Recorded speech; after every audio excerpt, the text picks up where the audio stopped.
Hello, good evening, and welcome. I'm Simon Bestwick. And I'm Gemma Files. And this, of course, is No Good Darkness But dogs, Ours. butters. So, having spent a lot of time last week discussing James-ishness and M.R. James, basically the wonderful things that he brought to horror, particularly the ghost story. Yeah, And some discussion of how these mechanisms can be applied even today, because, geez, they can. oh boy. Um, oh, heck yes. So we decided that we would. It was a very long conversation, so we decided that we would chop it in half, and this is the second half in which we go on to talk about what the people from Podcast to the Curious would call the James Bunch, um, or the James Gang. But I prefer to call Jamesians. Yeah, So beginning with people who were James's contemporaries, and people who were directly influenced by him, and then ending up talking about some people, some contemporary people, within whose work we can see some traces of James-ishness. so we discussed a lot about James here. We've Yeah. touched on some other writers like Machen and Lovecraft, partly kind of in contrast Yes. to James. We've talked a little bit about Burrage as another kind of contemporary. I mean, the extent to Yeah. which you call Burrage a Jamesian writer is debatable. He wrote quite a wealth of ghost stories. Yeah.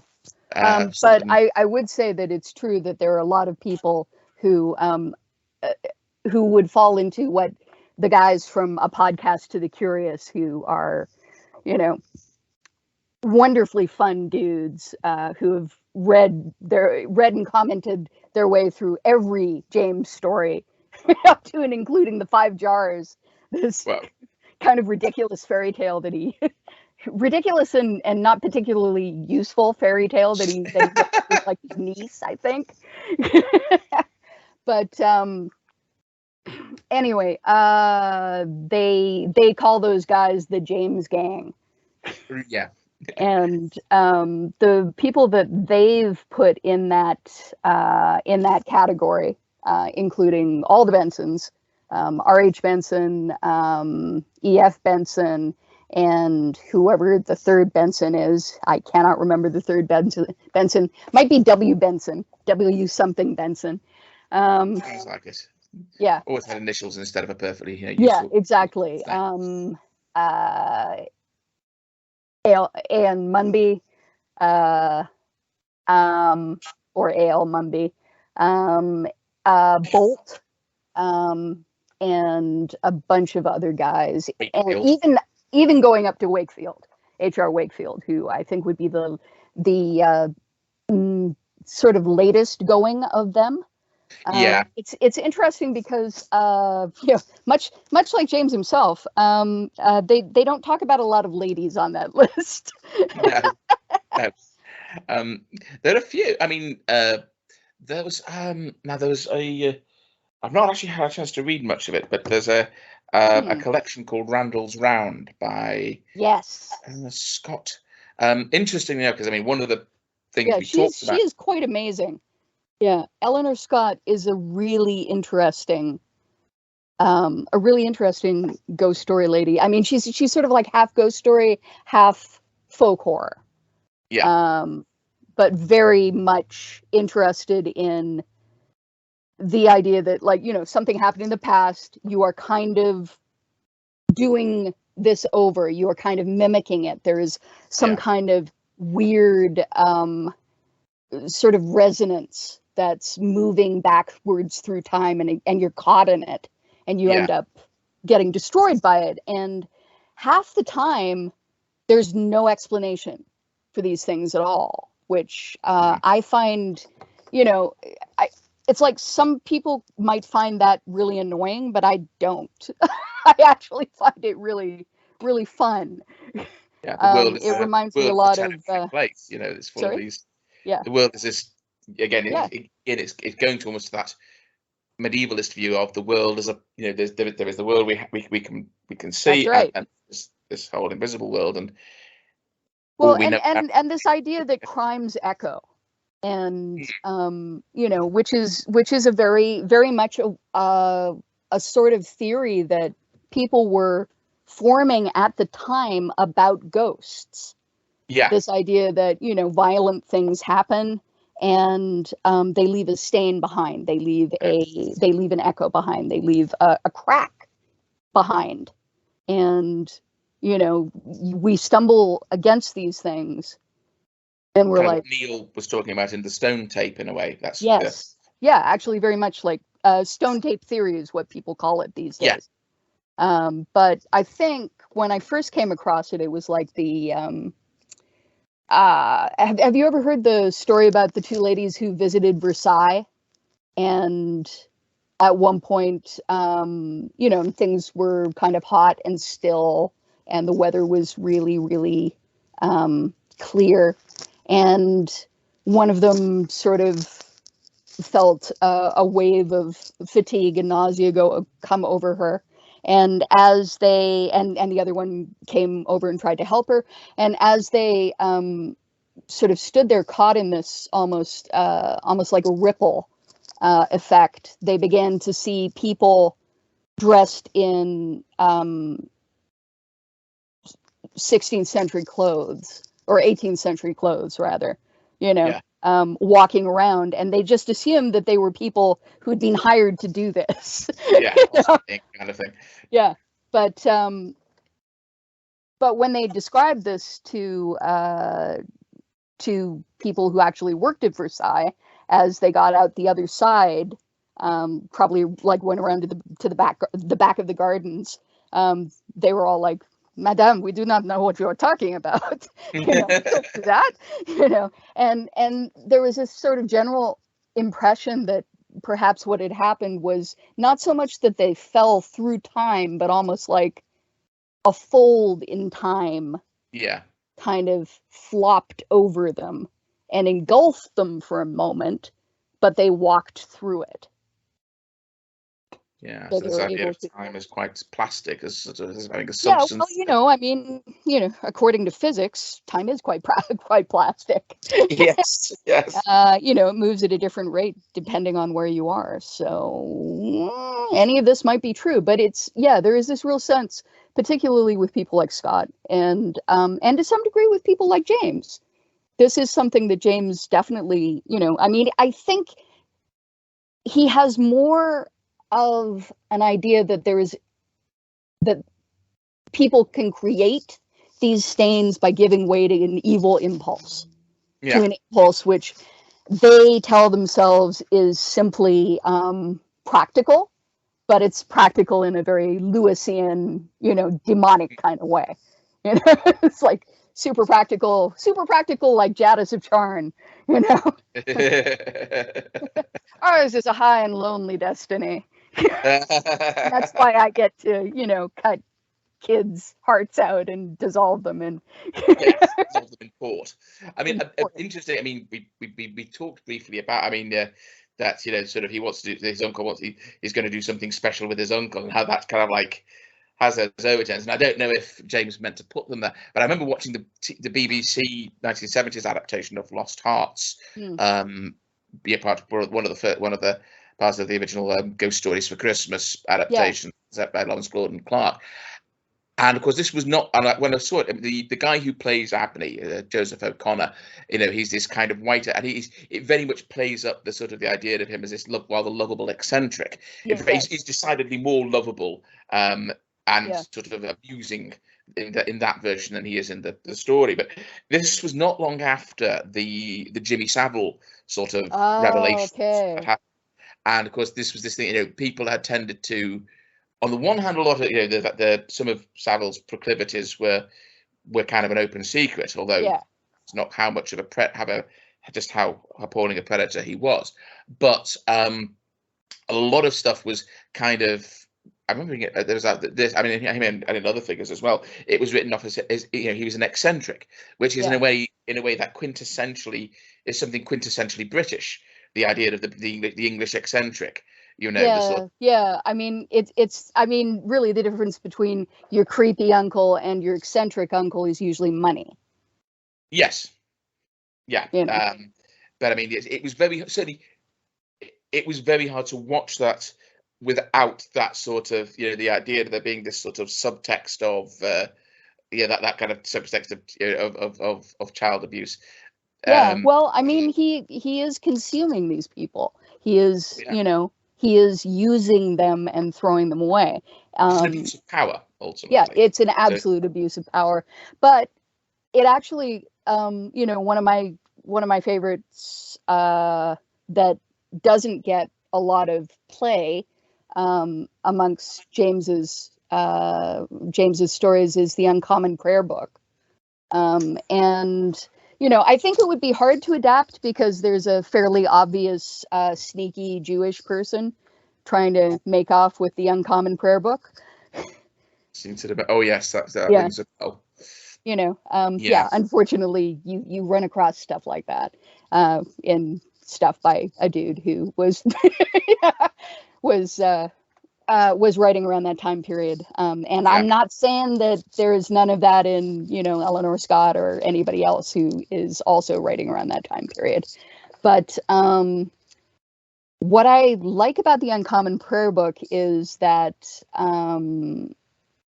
this guy, goes to this stately home, discovers that one day a year, the prayer books are always spread out on the table, as though everyone in the house is supposed to come together in this one room and read from these prayer books. But of course, there's nobody there. And he's like, well, this is very weird because the day that it happens every year is not a church holiday. It has nothing to do with the Church of England. And then he realizes, because of a certain alteration to one of the Psalms, which is on the page that the prayer book's always open to. So it's like we're supposed to be reading this Psalm. Yeah. And it's basically the Psalm cursing somebody. It's like, may this happen to them, and may that happen to them, and may they, may they be struck down, and may they be, burned by lightning or whatever. And he realizes that it's on Oliver Cromwell's birthday.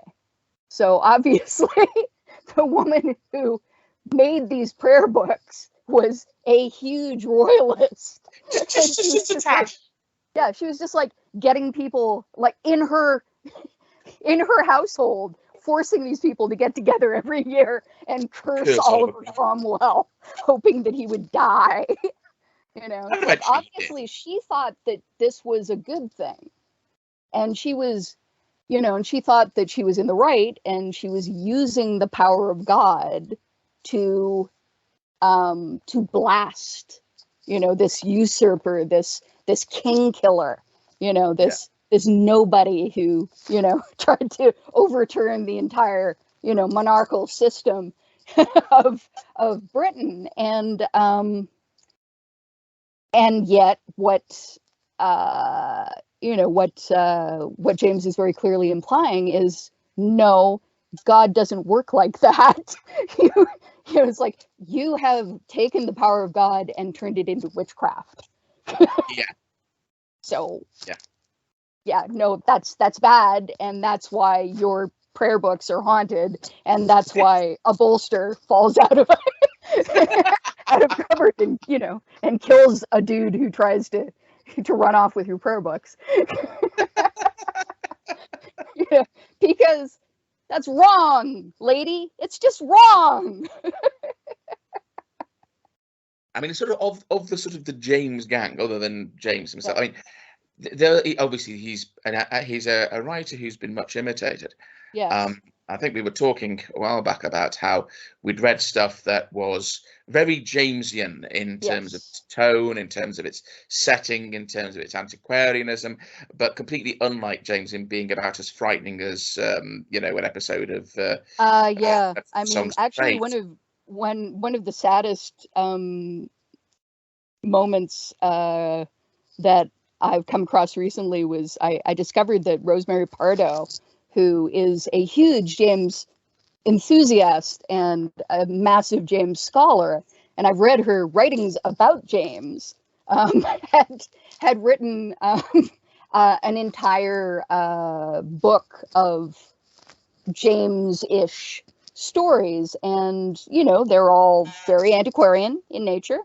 The main character is a woman who goes around fixing stuff in churches. It's like, oh, this needs to be updated, or this needs to be cleaned, this needs to be restored. Okay, great.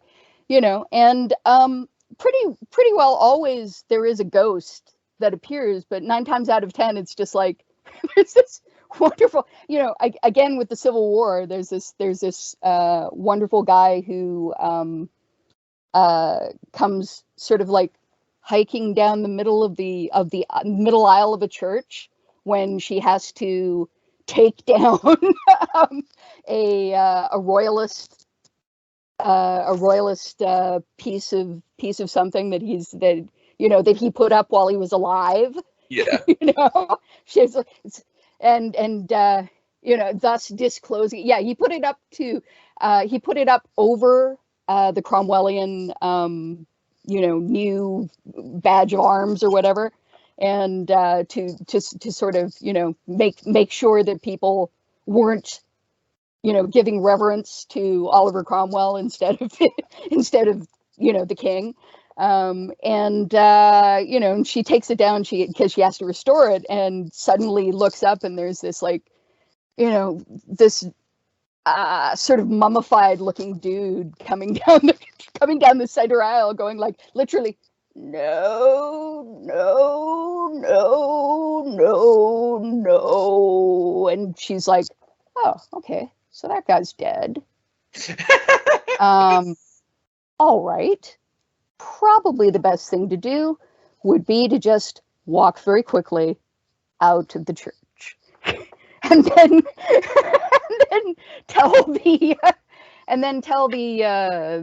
the rector that probably the best thing to do would be to take all of the overskirts down and oh no, we can't really restore them, but I think really, given that Oliver Cromwell has been dead for a long time, what I can do is make you a nice royal badge. New royal badge, and we'll just put that in, and then you won't have to worry about that mummified looking old guy who was obviously it's like, and they were all like that, and so part of me would be like, wow, I never knew anything about that. That's really, so, oh, okay, so sometimes follies are made out of living trees. That is really interesting. But that ghost is not scary. It's like, and there was a ghost. It's not scary. One writer I've actually found, I've actually enjoyed and actually looked quite underrated. Although he's often regarded as writing sort of quite humorous, like that stuff. Is Ronald Chetwynd Hayes. Some of his, that's true. I think what part of it, of course, is the fact that you never quite know what you're going to get. Some of his stories can end on quite a humorous note, and some stories, even ones that seem quite daft and whimsical, can take a real turn. Oh yeah, into something hella dark. It's like a massive turn. I mean, there were stories like The Coloured Transmission, which has an incredibly bleak, disturbing ending, despite being quite funny. Yeah, a little bit daffy, like your weird uncle. Yes. Yeah. And of course, you have that when you have that cumulative effect of, oh yeah, we used to having a good. Oh, this is going to be one of his funny ones. Oh Jesus Christ! There's that other thing when you genuinely, because with a lot of writers, you can hazard a fairly good guess by knowing it's a story by this writer. You can make some. That's not to say there won't be any surprises or that they're going to be predictable, but you can hazard a guess at what you're going to get. I think if anyone picks up a book of my stories or a book of your stories, if they've read our stuff before, they're gonna like they're going to be like, well, yeah, I'm not surprised that happened, and Yes. yes, I'm not surprised they did that, and I'm not surprised she fucked that. Yeah, absolutely. But yeah, I mean, one of the things I've always loved about James is that he is genuinely creepy, and Yes. he is genuinely he will often give you like a genuine jolt of what the hell, you know. And so economically, I mean, Ramsey Campbell has often said that what he particularly praised James for was being able to suggest just enough to suggest, be able to describe just enough to suggest far, far worse. Yes. Which is a very, very delicate. Oh God, the Magic Lantern show in Casting the Runes. Yes. Which they very rarely attempt to do anything with. Yes. Because it'd be very hard to. Incredibly hard. You know, it's like the horrible white flapping thing pursuing a small child through, you know, and of course, this doorway kind of wood. The intensely horrible face of crumpled linen. Oh yeah, yeah. But which just sounds like, yeah, okay, blah. And then you stop and think about it. Yes. And well, and it being right in front of your face. Another one that I absolutely love is number 13. Yes. Where you get that very, you know, again, that slow, rather almost funny build up of, you know, where's my door? What is this room smaller? What happened to the stuff that I left over here by the window? Was there another window in this room? You know, it's like, who took my shoes? and who is that dude who is singing next door? And why does he sound like that? And it just like mounts and mounts and mounts until you get that insane thing of like the hotelier opening the door that shouldn't be there, and you get just like a second's glimpse of what's inside, and you're just like, ah, God. I can see a hefty rereading of my complete collection of Jamesian stuff in the future. Yeah. Incidentally, one I mean, of course, I have a Pleasing Terror, which is the Ash Tree Press's kind of complete annotated works, which is brilliant. Yeah. But talking about, I mean, another Jamesian writer, Frederick Cowles. Yes. Is one I actually have you had pointed me towards Cowles, and I read 2 of his books. Really liked both of them. You know, some stuff sort of goes in and out, but yeah, The Horror of Abbott's Grange and Fear Walks the Night. Yeah. There was a complete Ash. I got a copy of the book from a friend who'd not been as impressed by Cowles' stuff. He'd found it quite derivative. But I mean, there are obviously quite individual elements to, like his appreciation of Romany culture. He was quite an authority on this. Wrote several non-fiction books. I really, really enjoyed. And there's a story. I think there's a story in one of the first 2 collections called Lady of Lioness. Yes.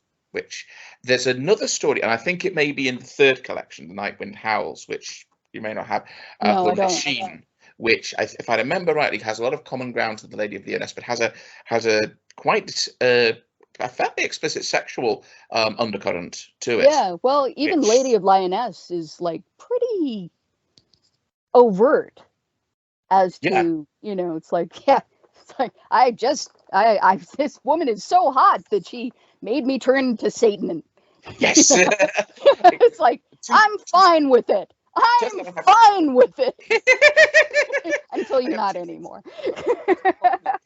Well, one being that we both had a collection published by Ash Tree Press, in my case, before I died, which so far hasn't happened. Or did it? Are you talking to my ghost? Who knows? But the other thing was, because I lived in Swinton in Lancashire for about 12 years, from 2002 through to 2014, when I moved to Liverpool with my then girlfriend, now wife, which is awesome.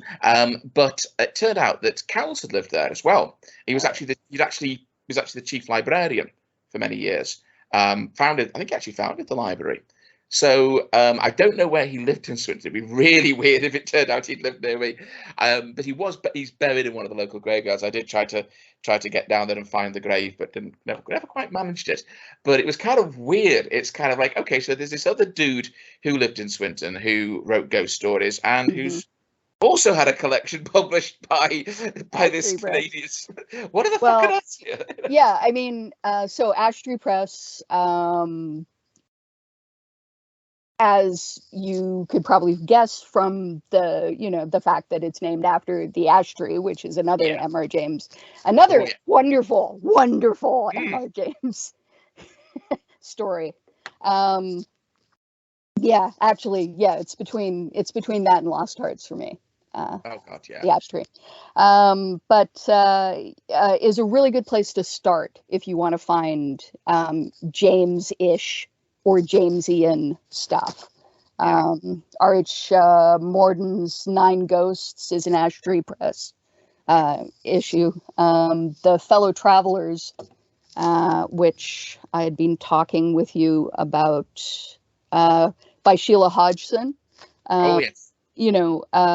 Which again is fairly derivative, but it sort of benefits from having M.R. James himself as the main character. Literally the main character. It's like, so either he's like, so this thing happened to me, or so this thing happened to somebody else, but they told me about it, and now I'm going to tell you. And you're like, and of course there's an absolute fuck ton of A.M. Burridge stuff from them as well. Yes, absolutely. He was also, as well as being a very good writer of ghost stories, he was also the guy who did The Night Comes On. Oh, Steve Duffy. Now, he's one of Steve Duffy. The modern practitioner of, he's written very good Jamesian stuff, and he also writes stuff that is way beyond Jamesian pastiche. Again, most of his collections. Absolutely. But as a modern practitioner of James-ish stuff, perfect. Yeah, really good. Really the other person is Reggie Oliver. Yes. And Reggie there's something about Reggie's work which is very much his own. There is something. There is something of Aikman, who is a very different, very different in his approach and his view of things. Of course, Reggie does come from a similar background, Oxford and Eton, which is not something you find in many contemporary writers. But that's true. But he also comes out of theater, which is really interesting for me because my parents are both actors, and so there's this thing of backstage life and touring and performance that Reggie Oliver understands beautifully, and he brings across beautifully. And it's like his stuff resonates with all sorts of really interesting motifs. It's like sometimes it goes a little too far in that direction, like that one story that he did, which is nothing but the script of a mask, written in perfect 1600s or early 1700s kind of lingo. And you're like, I sort of get what you're getting at, but I'm not absolutely sure, and I'm not sure I care. There's a wonderful one called The Blue Room about some chap who's got. There's like a room in this particular house, in this chap's house, which turns out to basically drive any woman who goes in there completely mad with lust. So the guy will arrange it for it as the guest bedroom for any guest he particularly fancies, and will so he can enjoy himself. And he's trying to arrange one girl to stay there, but there's this woman. I think she's might be based on Princess Margaret, the Queen's sister. Yes, a slightly younger version. She's a quite forceful and domineering woman who gets to about 2 bottles of whiskey, a very expensive whiskey a day. But when he goes into the place, he gets a sort of the lights are off, but he basically gets nearly bonked to death by the woman who's in there, and then later realizes at breakfast the next day that it wasn't the girl he was hoping to seduce, but it was actually the princess, who says, yes, that young girl, she's very sweet, she's also my niece. let that be a lesson to you. Yes, exactly. A wonderful ending. Yeah, I mean, there, it's like there's these moments of tweeness, and then there's these moments of absolute bleakness.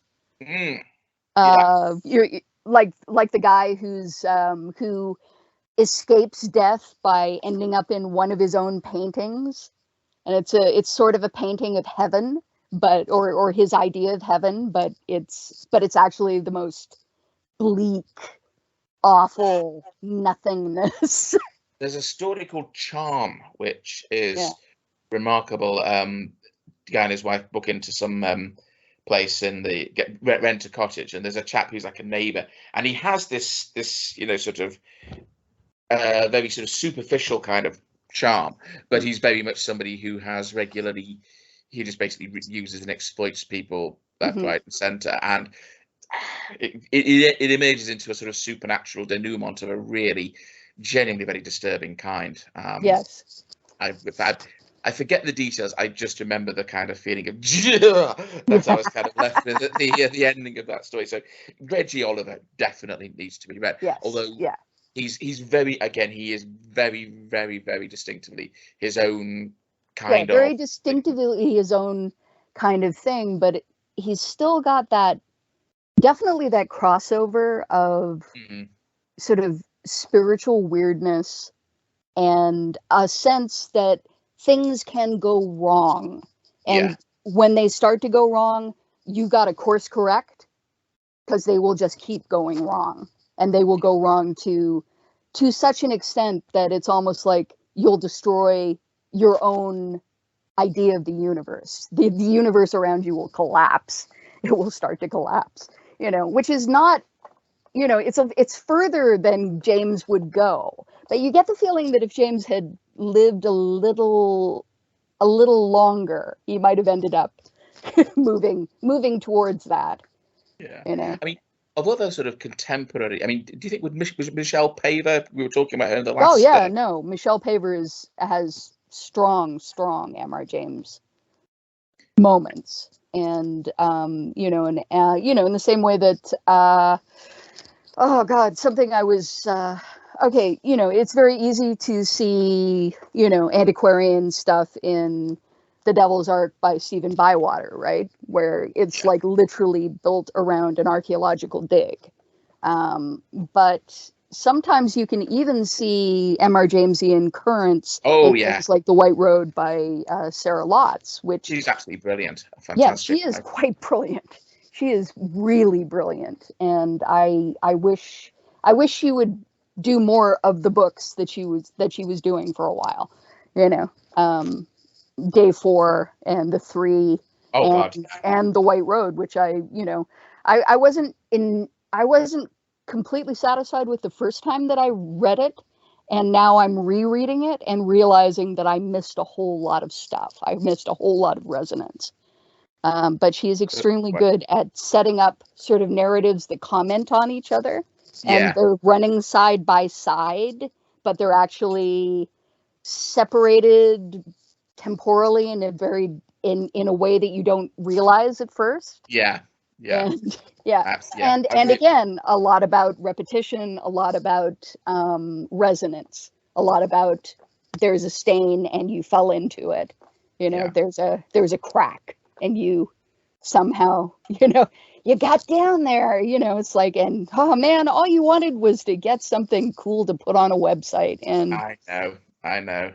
I mean, other sort of, I've mentioned Robert Westall, although he's been dead for some years now, as well as Antique Dust. There's a number of the stuff he's written for younger writers. I mean, Blackham's Wimpy is one of the most original stories about a haunted World War II bomber.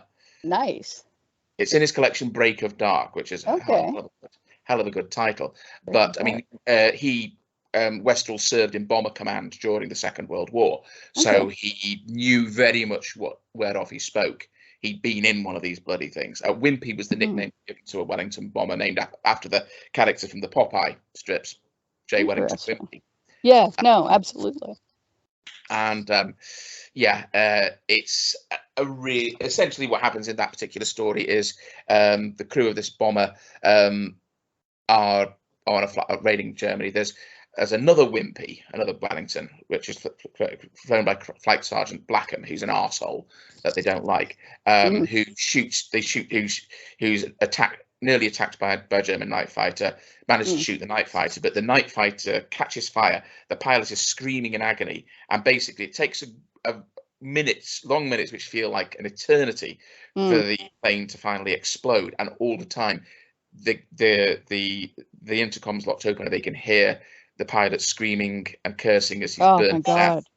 And then what happens is, every time somebody takes Blackham's Wimpy out, it happens again. The guy's death replays itself coming out of the radio, or if you shut off the radio, it's like vibrating from the very framework of it. And basically any crew who go out with it either go mad or commit suicide or die on the next mission, basically. Somebody comments, this bloody German pilot's going to kill more people dead than he ever managed in life. It's a remarkably original concept, and again, it's a setting that the author knew very well in a way that very few other writers of ghost stories would have, and was able to bring to life. Which is so again, we're talking about palpability. We're talking about that, and I think that, it's like James and Jamesians in general, I think, get a bad rap because it's like, oh, it's always the same sort of person doing the same sort of thing, but it's that stability and that continuity that builds a world that persuades you. Yes. And, and then once you're persuaded, you can go in very weird directions. Yeah, I mean, I think the fundamental Jamesian thing is you establish a world, you establish a milieu which is very real, which is palpable, and which the reader can immediately recognize and kind of orientate themselves in. And exactly, even if it's not familiar to them. Yeah, they are persuaded. They are, exactly. And they're rooted in that place, and they're like, oh, okay, all right, yeah. This obviously exists. And that very much has been the way that I've always tried to write ghost stories and to write stories of the strange. More and more, I don't tend to do as much straight up fantasy as I used to, or, dark fantasy, obviously, but it's always dark. But, it's like, stuff like where I'm writing about things that I've never done, places I've never been, the kind of person I've never been. I try to find something in there which is like a kernel of real experience. Oh yeah, to provide the grit that you build the pearl from. It's very much, I think, and I do something. I think in very many ways, I trained as an actor when I was younger. So you were talking about your parents being actors, and I think that's very much how the actor works. On the outside, you're looking at the different stuff, the stuff that makes this person different from you.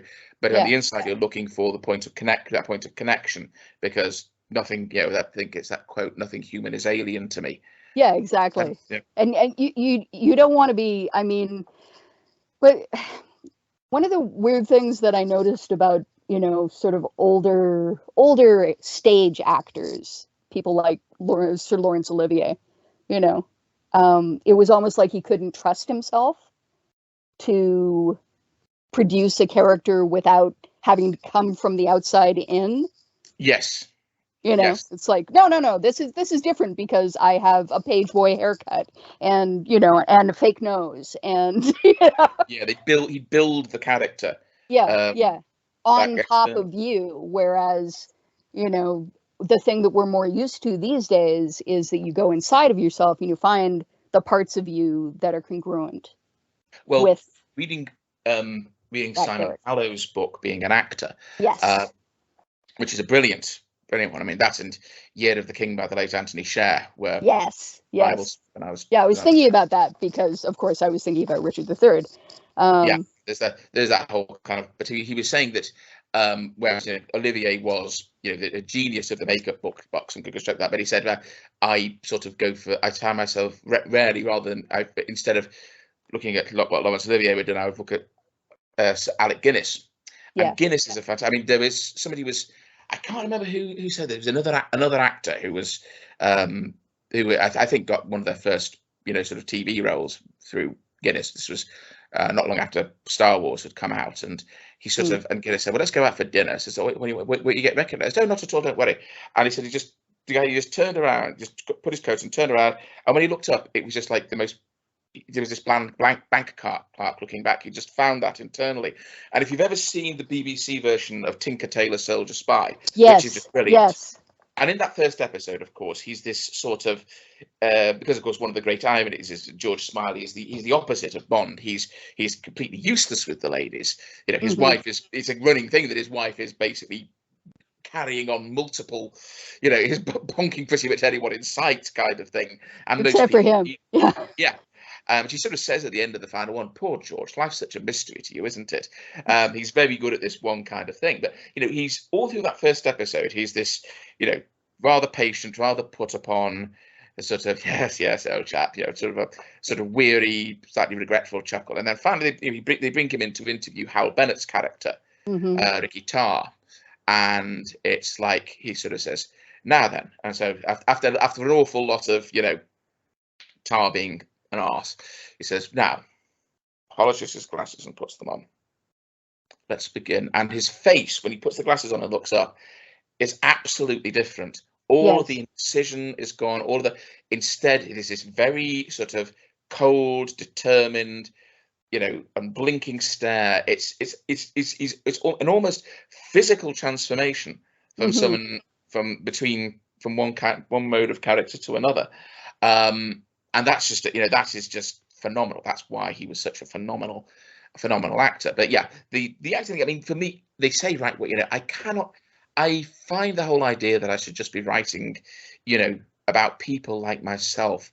Fuck that. Yeah. Well, I mean, I very much used to be completely, my mother would say, "Why don't you write what you know?" And I'd be like, "Oh, I don't want to write a fucking Oprah book."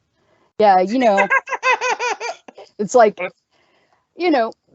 mean, the funny part is that various bits of what would be my Oprah book, which would be, growing up in the 70s in Toronto as, the child of a actress single mother, and dealing with the fact that I didn't understand other kids, and that and that adults could not be relied upon. And it wasn't until I looked back much later that I went, "Oh, that's because they were all fucking drunk or on drugs, because it was the 70s.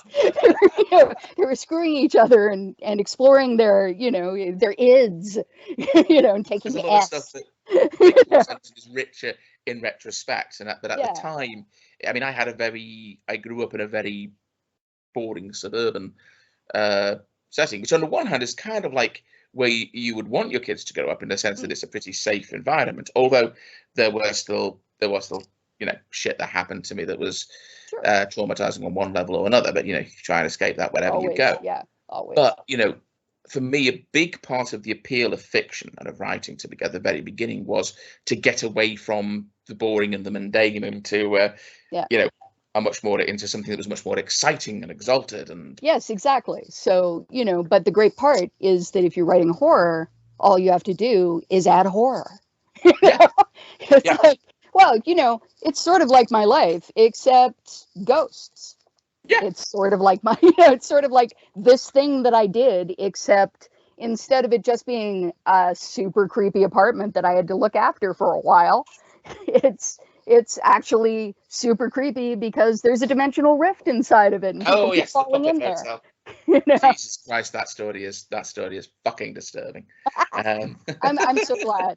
Yeah, a lot of people have told me that the Puppet Motel is disturbing, and man, I really wish I could have taken some of that room tone and played it for people, because one of the highest compliments when I first met Linda Rucker, another fantastic writer, was she was like, your name, I know it from somewhere in a good way. And I was thinking, oh, good, Mm. no, not Crime Watch then. Sort of where would I have read it? Said, well, I did this, and I had a story that was in Pendragon Press anthology. It was printed in Best Horror of the Year, called The Narrows. You wrote The Narrows. I'm like, you gave me nightmares for a week. I'm like, oh, thank you. That's the best. That's the absolute best. And you can't do that unless you do the M.R. James thing, unless you, unless you bring people in and, it's all bad hotels and golf and, people being kind of annoying to each other. And, and then suddenly you just find this whistle under all this shale and you blow it like a dick. Yeah. Yeah. Well, you don't. He doesn't blow it quite like a dick. Yeah, no, but you blow it like you are a dick. Yes, I know. He was blowing it like a dick. He'd be sucking. Well, anyway. Oh, actually, on the subject of modern, always fun. On the subject of modern practitioners, Jonathan Aycliffe. Yes. Definitely got to mention that guy. Jonathan Aycliffe actually does a super M.R. James thing because he's very good at writing in he's very good at writing historical horror. He's very good at writing in a different time period. But he can also be completely contemporary, like with The Lost, and still be the Lost is not only completely contemporary, it's done epistolary style. Yeah, it is so kind of like a kind of like a found footage narrative, and he manages to make it, just M.R. James to the nth degree. But I mean, we're thinking again. I'm thinking, say, of Naomi's Room and the denouement of that, which is savagely. It is absolutely savage. And James when you talk about creepy sexual stuff going on. Yeah. And, this is the kind of thing that James would never, ever touch with a 10-foot pole. Oh, God, yeah. Not just because of the heterosexuality, but, but also just because it would never occur to him. Yeah. He would oh, no. Whereas Aycliffe is taking, like, all of James's, his kit bag and applying it to... I mean, there's also he wrote The Matrix, which I think is kind of like almost Wheatley-esque. That one, I was kind of going to Dennis Wheatley territory, but it's Wheatley-esque, but it's also very Lovecraftian. Yes, and Jamesian, Jamesian and Lovecraftian and Wheatley-esque at the same time. Yeah, I mean, there's just this terrible sense of there's nothing you could have done. Yeah. There's nothing you could have done. Everything, you were fucked before you left. And it's very much that sense that there are really things worse than death. Yeah. Out there, and you are very close. And you don't necessarily have to have done anything wicked or sinful in the Christian sense to fall prey to it. If just the warlock in the Black Magician, say whatever you want to call him, in the Matrix, takes a dislike to you, he can fuck you up beyond the grave. Another really good one actually is A Garden Lost in Time, one of his most recent. Yes, I finally got a hold of a copy of that, and that is fascinating because it's almost like he's trying to write a YA book, but failing miserably. I found the end. The ending was incredible. Was heartbreakingly beautiful as well. I was hugely admired that book. The novels, the thrillers he's written as Daniel Easterman can be very interesting as well. There can often be supernatural and gothic-y overtones in that as well. Like Night of the Seventh Darkness. Night of the Seventh Darkness. That's the one. Yeah, for me, that's the Easterman that is really worth reading. But again, so vicious. Leaves you in such a bad place. Oh God, yeah. I mean, The Ninth Buddha is one that I found fascinating, and its setting and the place, the time and the place it goes for. And Name of the Beast is just extraordinary. Kind of kind of prefiguring this whole idea of Islamic fundamentalist takeover, and Yep. Again overlapping between the political thriller and sort of the straight up gothic horror. Yeah. And his prose is marvelous, whether he's writing as Easterman or as No, or that's as absolutely true. There's nothing to be said about that. It's just like, yeah. I mean, by the end of God, what's the one with the blind woman? Shaitan. Oh, The Talisman. The Talisman. Yeah, The Talisman by the end is just like a series of almost poetically short, curt sentences. Yeah. And each one is like, it's like a, like a stone going into your grave. Yeah. Here I am, buried alive in the dark. Nice. He is not afraid to really, really go to take you to very, very dark places. Super dark. Yeah. So, I mean, I think more than anything, what we're trying to say here is that James seems as though he has little application to contemporary horror, but really, the things that James developed in his own work are, universally applicable, but particularly to horror. And it doesn't matter where you're writing it, and it doesn't matter what era you're writing it from. This general sense of mystery and almost like a yearning, which undermines this, and suddenly, you want to see something, you sort of want to see something, and then you see it and you're like, oh my God, I wish I hadn't seen that. Yeah. Which is very much the child kind of response. Mm-hmm. There is that whole thing of, I mean, I'm from that generation who grew up terrified of Doctor Who. That was that we were in I was usually watching those episodes in a constant state of terror, not actually hiding behind the sofa as popular imagination has it, but at the same time you're both it's that thing of both wanting to be there and not wanting to be there. Yeah, and what's that about? It's about belief. It's about, being in that state, which, when you think about it, is a very Christian state, a state of faith, a state of, where a suggestion of something is as good as the thing itself. Mm. Yeah. So yeah, that's not a guy dressed in garbage bags. That's an alien. Yeah, and that really, I mean, people will often joke. I mean, Doctor Who and Blake 7, of course, was the other one where people would always joke about the low budget production values. But you never saw it. Certainly for me, I never saw it that way when I was a kid. It was just, that's what it never occurred to me that the death rays from the blasters or whatever didn't look like they did on Star Wars because the BBC didn't have anywhere near as much money for special effects. It was just like, no, that's just how their guns work. That's just how it never occurred to me that the same quarry was, doing quintuple, sextuple duty for, like every planet in the universe. Yes. Some quarry out the back.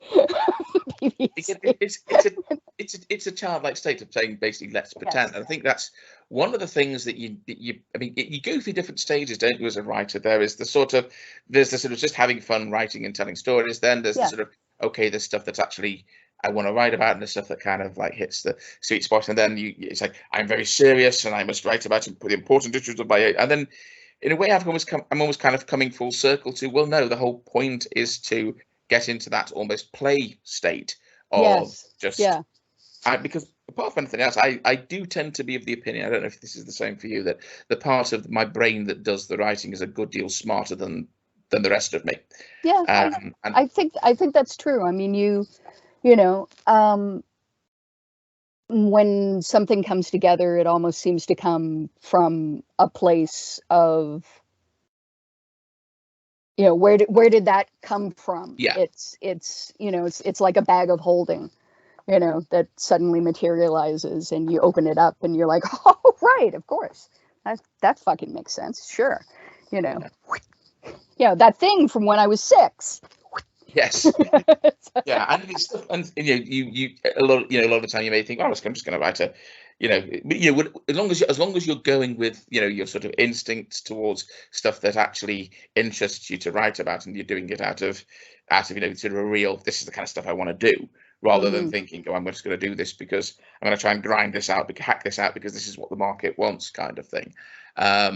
You have to kind of find something in that you can, in the material, that you can be excited about and actually want to do. Yeah. But yeah, you know, there will usually be stuff there. There will be emotional content. There'll be some depth to it. There'll be, I mean, I don't think I don't think there needs to be a sort of, the idea that there needs to be a sort of a theme kind of like running through what you do, and kind of like, this is what it's all about, kind of thing.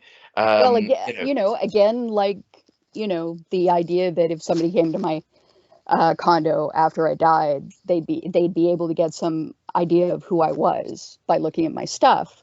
I think that, you know, you will inevitably end up writing out of yourself. You will inevitably end up writing in a way that suggests who you are. And, you know, maybe it's a neurodiverse way to look at it, but, you know, it's like, what do we have except ourselves? What do we have except, you know, it's like, I want to know, you know, I can't control anything else, but I can know myself as well as possible. Yeah. And, Yeah. you know, and you need to be able to do that in order to, I mean, I think John D. MacDonald said it in the introduction to Night Shift. You need to be able to know yourself well enough that you can start to meet other people. Yes. Yeah. Yeah. You know, Because that's how you work out how, that's the only way you can start to understand other people as equivalent sort of centers of consciousness, I think is the phrase. yes. This is how, yeah, this Theory of mind. Yeah. You know, it's like they aren't all just, you know, different lobes of your brain harassing you for insane reasons. That never made any sense to me. That whole solipsism thing never made any sense to me. If everything existed inside of your own consciousness, you'd be able to control it. In theory, yeah. In practice, yes. But then again, maybe that's just wishing that there was some kind of justice in the world. Oh God, yeah, that is. Well, I mean, that's the one thing, isn't it? When you're when writing, the big difference between fiction and reality is fiction has to make sense, whereas reality can just be like, you know, there's so much stuff. You know, if you made this shit up, then nobody would believe you. No, exactly, you know? Exactly. And you know, so much of it just seems to come out of a place of, I opened my mouth and it came out, and then I put it into writing and made it a law.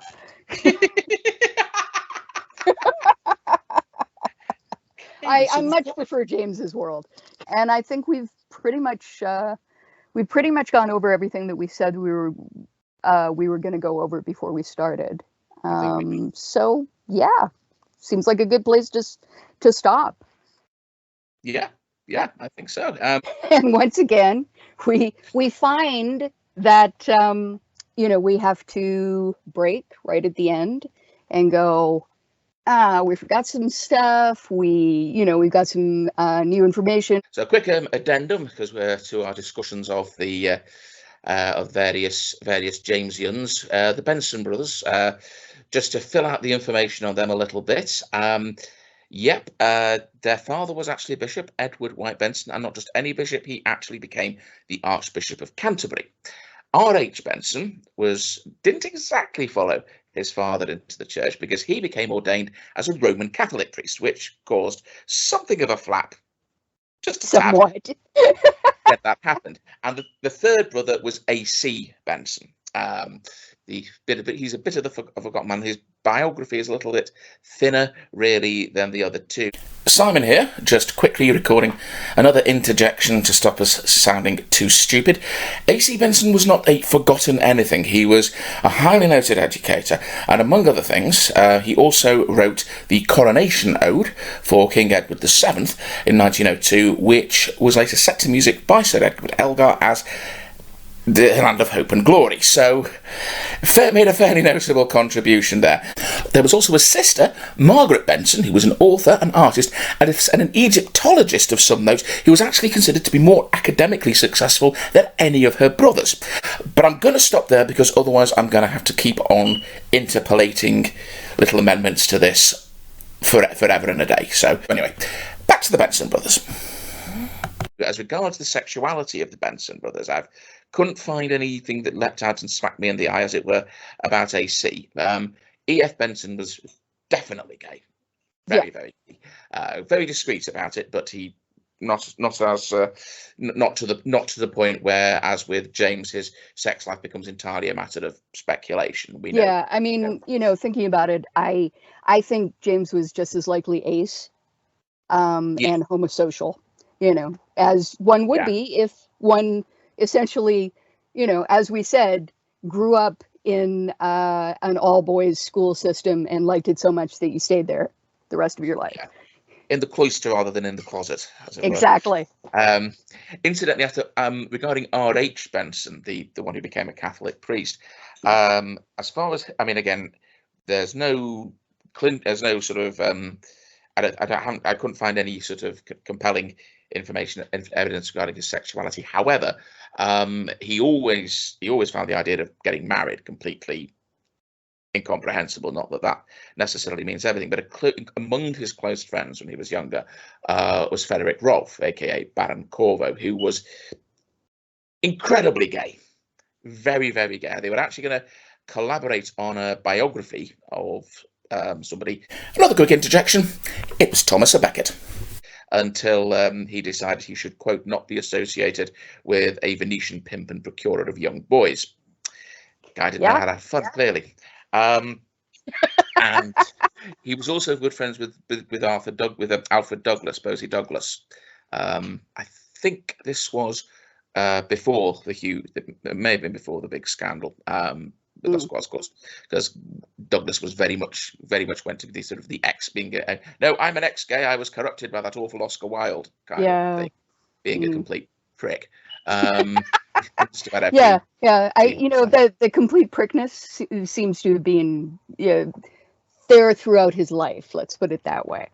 Oh yeah, he was also a confirmed anti-Semite, and I think kind of moved towards sort of fascism in his later years. Although, of course, he may have, depending on how long he lived, he was quite the somewhat Vicar of Bray-like in his when it came to social, what was in and out socially.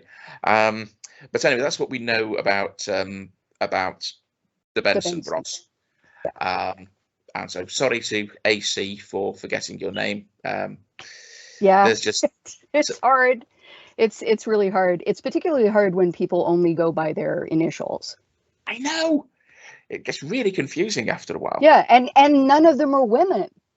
It's like you understand it when it's women. Yeah. But yeah. But no, spare a thought for Munby. I mean, having the initials ANL these days is just going to cause nothing but giggles. With it is true. Types like me. At any rate, so that's the Bensons. So that's the Bensons. And all of them have their good points. All of them have at least one or two stories which are absolutely worth your time. And I got to say, E.F. Benson has more than one or two. Yeah, I realize I haven't read that many of them. The few I have, I mean, the Mrs. Amworth, and one of the ones that really made an impression was Negotio Perambulans. Oh, yeah. Which something with very, there's very homoerotic kind of subtexts at play in that thing, even before the sort of thing like a big phallic slug comes kind of... and sucks all your bones out. Yeah. sucks it. I guess gives being sucked off a whole new and quite disturbing meaning, really. Yes. There's, I've got to. it's like, and in all three, there's this real sense of, I mean, obviously, with more religious lashings, with the other two, but even in E.F. Benson, there's this real sense that moral degeneration is something that you got to watch out for, because it will literally get a hold of you and change you into something you won't want to look at in the mirror. A very Victorian sentiment for a bunch of Edwardians, but at the same time, interesting when you compare it to when you compare it with James and his own obvious religious leanings, but slightly more. I don't know. It's like slightly less blamey, slightly less blamey shame. But you can understand. I mean, with E.F. Benson, given that he was gay, he was quite aware of his sexuality, and as far as we can, I think he did have a number of relationships with other men. He wasn't in denial of anything of that nature, but at the same time, of course, he was.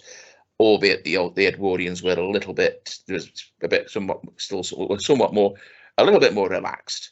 Yeah, it was still quite an oppressive society, and his father was an archbishop. Yeah, Archbishop of Canterbury. I mean, you can't get away from that, really, unfortunately. The church. I mean, they still had a long way to go when it came to. I think when it came to attitudes towards gayness. So it was going to be. So, yeah, there's going to be stuff like that, and as usual, as we go into discussing the Jamesians, remember that these are old stories. And so you're going to run across stuff that you're not going to like very much. Be it lack of women or lack of people who are anything other than sons of the Archbishop of Canterbury, or, people who, people who live at a boys' school for the rest of their lives. Who are anything resembling sympathetic. I mean, these are people for whom, Irish people are kind of suspect. Yes. Listen, it has to be noted, but I think that you can get something out of studying older stuff as well as more recent stuff, even if it's just the urge to go, that was good. That part I hate. Let me do something with it. Exactly. Yeah. I don't know about you. I've written quite a few things which were kind of trying to flip some sort of trope or paradigm in old stories, which was kind of like, wait a minute, I don't like that. That's exactly, and and beautifully so. So, everyone listening, I hope you enjoyed all that. What do you think of what we've been talking about? Are there any writers, past or contemporary, that we've missed? Probably many. Yes, they usually are. I'll be sure to leave any thoughts, feelings, reactions in the appropriate comments below. We hope you enjoyed this episode, and if you did, please hit the like and share buttons, and you can find us on YouTube, Stitcher, Anchor, and SoundCloud. And if you want to support the podcast, you can always make a one-off donation over at our Ko-fi page, or subscribe on our Patreon for access to exclusive content and get the heads up on what's coming next by finding us on Twitter or checking out our website at nodarknessbutars.wixsite.com/podcast. Okay. Don't. If they say no digging here, don't dig here. Yes. Don't go sticking your tool into the wrong place. Damn it. We've really got to stop this. Okay. Okay, so I have been Simon Bestwick, and I have been Gemma Files, and this has been No Darkness But Ours.